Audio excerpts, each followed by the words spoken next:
Hello, good morning. এখন ঘড়িতে বাজে 5:40 সকাল, ভোরবেলা এটা। আর এখন আমি বাস ধরতে যাচ্ছি, কারণ আমরা এখন যাব মায়াপুর বেড়াতে। তো চলো, তোমাদের পুরো ডিটেলস সব শেয়ার করবো, কেমন কি ঘোরাঘুরি হবে। আর তার কেমন লুকটা দেখো, লিটারেলি পুরো ফাঁকা।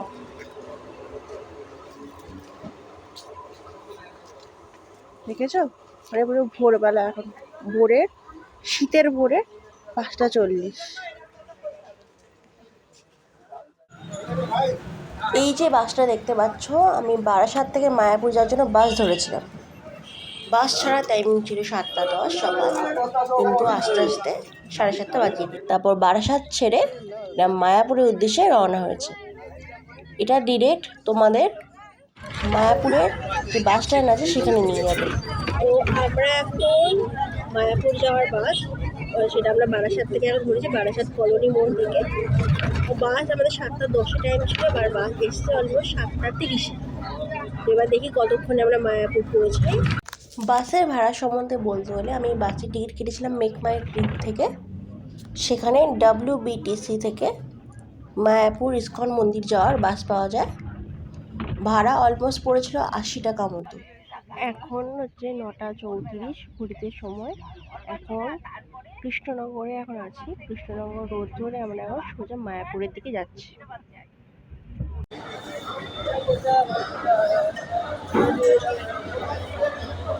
কৃষ্ণনগরের বিখ্যাত শঙ্কর মিষ্টান্ন প্রতিষ্ঠান। এখানে আমাদের বাস, ওই যে বাস কিছুক্ষণ দাঁড়ালো। এই হলো, যারা একটু টিফিন করতে চায় তাদের জন্য পার্কিংয়ের জায়গা। আর ওইদিকে ওয়াশরুম। এখানে আমি ইউজ করলাম ধোসা, প্লেট 100 টাকা করে। আরও আছে, বাট আমরা কিছু খাবো না, আমরা একেবারে ডাইরেক্ট স্পটে গিয়েই খাবো। মাঝখানে এখন চলছে তো পথ বিরতি, এখানে আমাদের বাস দাঁড় করেছিল কিছুক্ষণ।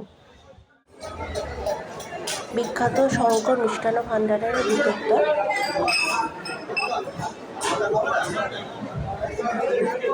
এখানে সরপুরি আর সরভাজা 800 টাকা। দেখো কি সুন্দর সুন্দর মিষ্টি আছে, এখানে প্রচুর ভিড় হয়।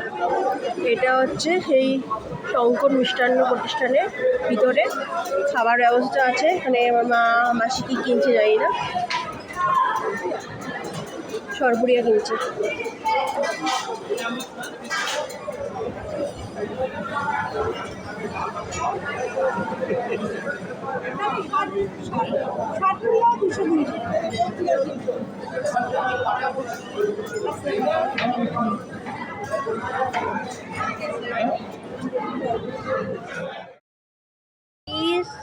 হ্যালো, তো এখন আমি চলে এসেছি মায়াপুরের ভিতরে চলে এসেছি।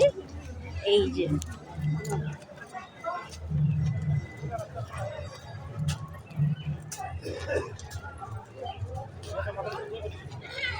তো আজকে আর কালকে পুরো 2 দিন আমি মায়াপুর আর নবদ্বীপ এক্সপ্লোর করবো। বাস টাইমিংটা দিয়ে দিলাম তোমাদের সুবিধার জন্য। ইস্কন মন্দিরে ঢুকেই দেখবে গৌরাঙ্গ সুপার মার্কেট। দেখো কি সুন্দর ফুল।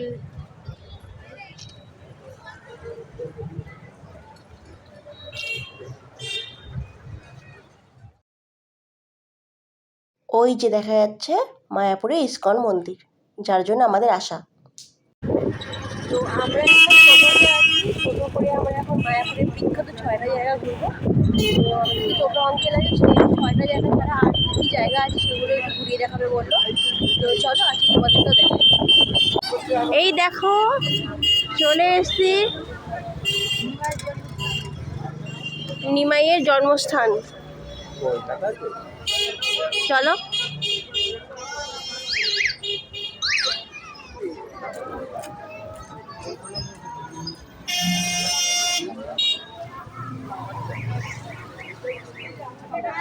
চৈতন্য মহাপ্রভুর জন্মস্থান।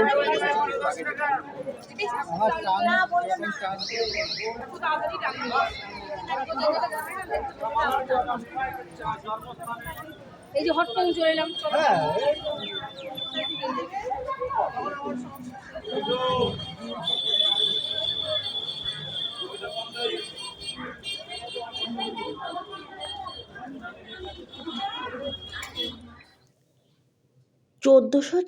সালের ফাল্গুনী পূর্ণিমায় মায়াপুরের এই পবিত্র স্থানে জগন্নাথ মিশ্র ও শচী দেবীর কোলে জন্ম নিয়েছিলেন নিমাই।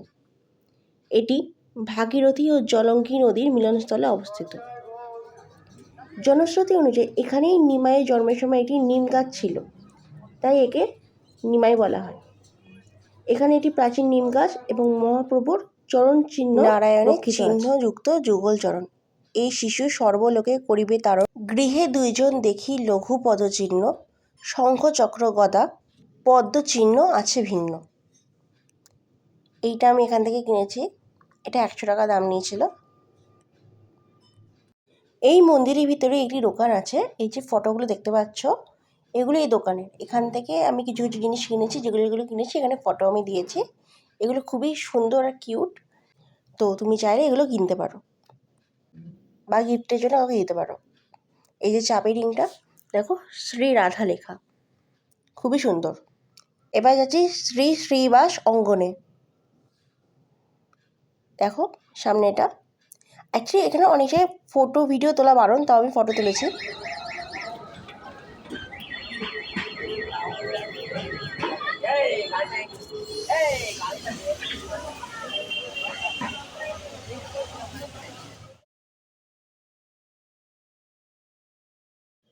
সব জায়গায় গেলে আমার কাছে একটা কিউট বিড়াল চলে আসে, তো এই বিড়ালটা এখানে বসে বসে ঘুমাচ্ছিল।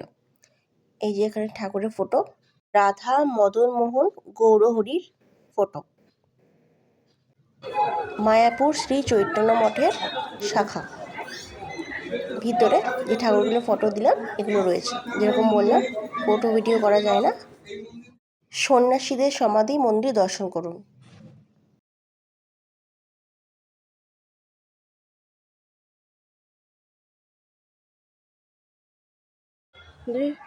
সন্ন্যাসীদের সমাধি মন্দির।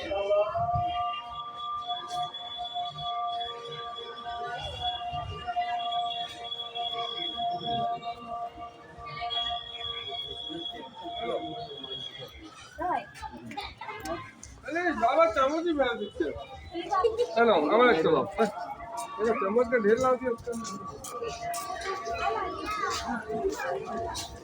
ওইখানে ওর ভিতরে আমি গেলাম এইমাত্র, আবার বাইরে চলো। মায়াপুর ইস্কন মন্দির আমি এর আগেও এসেছিলাম, কিন্তু এবার প্রপার আমি পুরোপুরি মায়াপুর ঘুরছি, তো এর জন্য খুবই এক্সাইটেড ছিলাম, খুবই ভালো লাগছিল। যে দেখো আমি এমনিতেই একটু মন্দিরে বেশি যাই, পুজো আর্চা বেশি করি।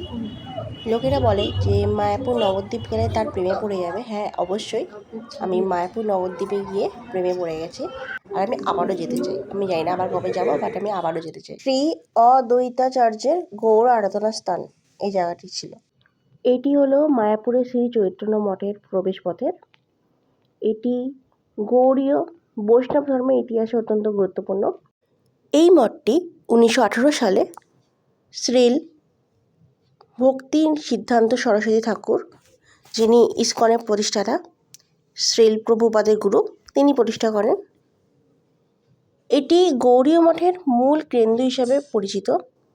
মায়াপুরের যোগপীঠ বা মহাপ্রভুর মূল জন্মস্থানটি এই মঠেরই অধীনে রয়েছে। ভক্তি সিদ্ধান্ত সরস্বতী ঠাকুর তার গুরুদের নির্দেশ অনুযায়ী মহাপ্রভুর জন্মস্থান পুনরুদ্ধার এবং বৈষ্ণব ধর্ম প্রচারের জন্য এই স্থানটিকে বেছে নিয়েছিলেন। মঠ প্রাঙ্গণে মহাপ্রভুর জন্মস্থান এই মন্দিরটি ছাড়াও শ্রীল ভক্তি সিদ্ধান্ত সরস্বতী ঠাকুরের সমাধি মন্দির রয়েছে। এখানকার শান্ত পরিবেশ ও স্থাপত্য শৈলী আসলেই সব মানুষকে ভীষণ আকৃষ্ট করে।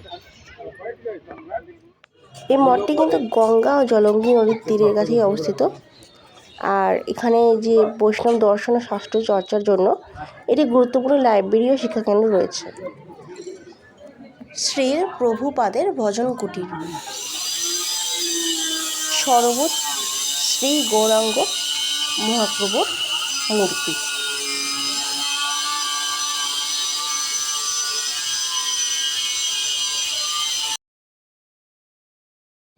মায়াপুরের রাধাকুণ্ড ও শ্যামাকুণ্ড অত্যন্ত পবিত্র এবং গুরুত্বপূর্ণ স্থান।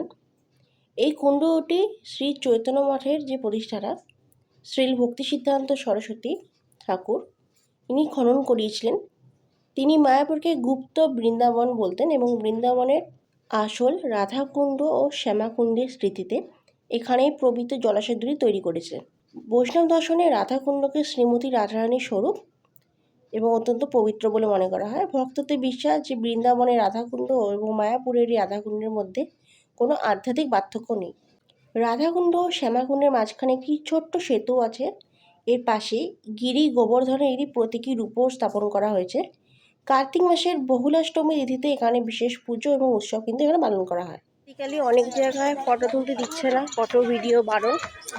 যতটা পারছি ফটো বা ভিডিও যতটা পসিবল হচ্ছে দেখানোর চেষ্টা করছি। আপাতত এক্সপিরিয়েন্স ইজ গুড, এখনও আরও বাকি আছে। এটি হলো শ্রী সারস্বত গৌরীয় মঠ ঠাকুর বাড়ি। এটা একদম নতুন তৈরি করা হয়েছিল জানুয়ারি মাসে যখন আমি গিয়েছিলাম।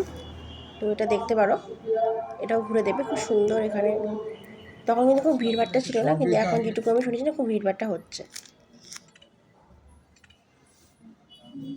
যে যেমন পারবেন একটু দয়া করে একটু কিতাব ভিক্ষা দিয়ে যাবেন।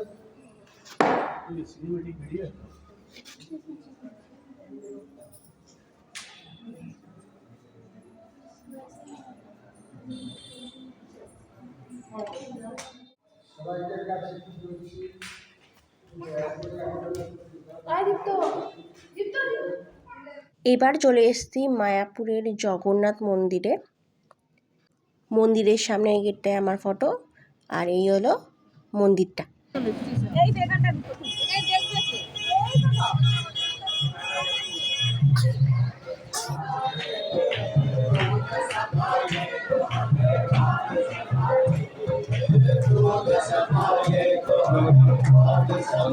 জয় জগন্নাথ, জয়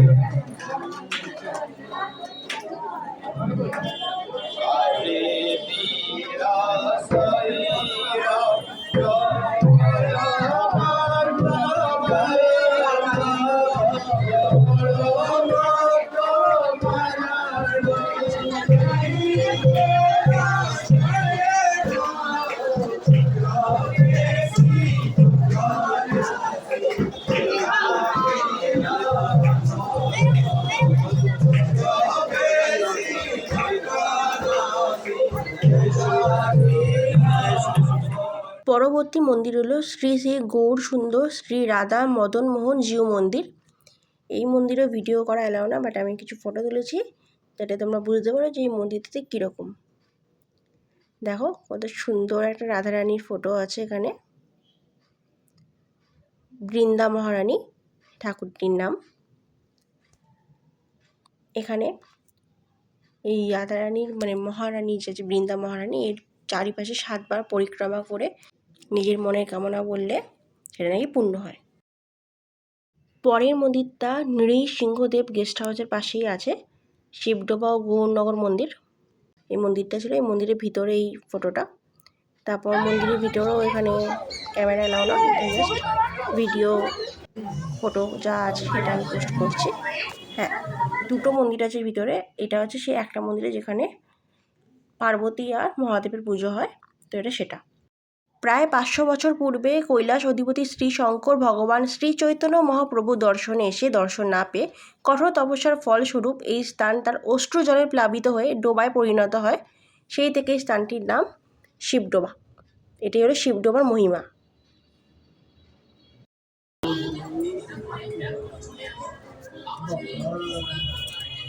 তো পরের দিন হলো ডে 2। আজকে আমরা নবদ্বীপ যাচ্ছি সকাল সকাল, এখন ঘুরতে বাজে 9টা 20। নবদ্বীপ ভ্রমণের জন্য আমরা একটা টোটো ধরেছি। এখন আমরা খেয়া বার করে নবদ্বীপ পৌঁছবো। আপনারা পকেট মার হইতে সাবধান থাকবেন। হরে কৃষ্ণ। যাহারা নবদ্বীপ যাবে ঘাটের বাঁদিকে লঞ্চের কাউন্টার আছে, ওখান থেকে টিকিট সংগ্রহ করে লঞ্চে জনপথে 10 মায়াপুর থেকে নবদ্বীপ যাওয়ার জন্য যে লঞ্চ কাউন্টার আছে সেখান থেকে আমরা 10 টাকা পার টিকিট কেটে নিয়েছি। এবার আমরা লঞ্চ পারাপার করে যাব হচ্ছে নবদ্বীপ ঘাট।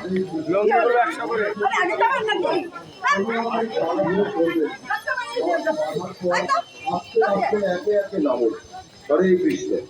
বিশেষ করে মনে রাখবেন, যে সমস্ত যাত্রীগণ লঞ্চে যাতায়াত করবেন আপনারা পকেট মার হইতে সাবধান থাকবেন। হরে কৃষ্ণ। লঞ্চ পরিষেবা চালু আছে। হরে কৃষ্ণ। যে সমস্ত যাত্রী নবদ্বীপ যাবেন। মায়াপুর ঘাটের জলের একটি প্রধান বিশেষত্ব হলো এই মিলনস্থল। এই স্থানটি কেবল আধ্যাত্মিক নয়, ভৌগোলিকভাবেও অত্যন্ত বিষয়। মায়াপুর ঘাটে দাঁড়ালে দেখা যায় গঙ্গা ও জলঙ্গি নদীর জল একত্রে মিশলেও তাদের রঙের পার্থক্য বেশ স্পষ্ট। গঙ্গার জল সাধারণত ঘোলা বা বাদামি বর্ণের হয়, কিন্তু অন্যদিকে জলঙ্গি নদীর জল তুলনামূলক পরিষ্কার এবং সবুজাভ বা নীলচে। লঞ্চে করে মায়াপুর থেকে নবদ্বীপ যাওয়ার সময় এই মিলনস্থলের অপ্রাকৃত দৃশ্যটি কিন্তু সবথেকে ভালো করে বোঝা যায়। গৌড়ীয় বৈষ্ণব মত অনুসারে এই ঘাট এবং এর জল অত্যন্ত পবিত্র, কারণ এটি শ্রী চৈতন্য মহাপ্রভুর লীলাভূমি। ভক্তরা বিশ্বাস করেন যে গঙ্গার এই জল ভগবান বিষ্ণুর চরণ কমল থেকে নিঃসৃত, তাই এতে স্নান করলে সমস্ত পাপ ধুয়ে যায় এবং আধ্যাত্মিক মুক্তি লাভ হয়।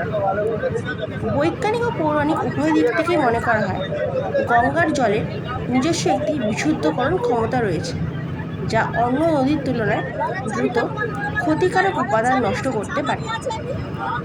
মায়াপুরে গঙ্গা আরতি এবং বিশেষ তিথিতে পুণ্য স্নান একটি বড় আকর্ষণ। ভক্তরা এই জলকে পবিত্র অমৃত হিসেবে গণ্য করেন এবং অনেক সময় বাড়িতেও সংগ্রহ করে রাখেন।